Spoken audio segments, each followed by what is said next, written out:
এবং guys RCB এবং CSK ম্যাচটা ছিল একটা চমকপ্রদ ম্যাচ, যেখানে আরসিবি দরকার ছিল 18 রানে ম্যাচটা জেতার এবং সিএসকে দরকার ছিল তারা যেভাবেও কম মার্জিনে ম্যাচটা হারলেও তারা কোয়ালিফাই করতো। কিন্তু আরসিবি প্রথমে ব্যাটিং করে অসাধারণ ব্যাটিং পারফরমেন্স করে এবং তাদের প্রত্যেকটা ব্যাটার কন্ট্রিবিউশন করে, ঠিক আছে।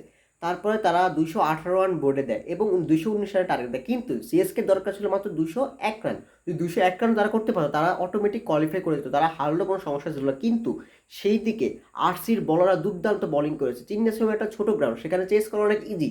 সেখানে লাস্ট ওভারে যখন 17 রান দরকার ছিল, যখন এমএস ধোনি প্রথম বলে 6 মারছিল, ইয়াস দোয়ালের অনেক প্রেশার ছিল কিন্তু সে প্রেশারটা হ্যান্ডেল করে এবং সে লাস্টে 5 বলে 11 রান ডিফেন্ড করে। এবং আমার মনে হয় আরসিবি এবার বেস্ট টিম, ঠিক আছে। তারা যেভাবে আসছে আমার মনে হয় তারা প্লে অফসটা মানে এটা ভালোভাবে ঢুকছে এবং আমার মনে হয় তারা প্লে অফসে অনেক ফেভারিট থাকবে।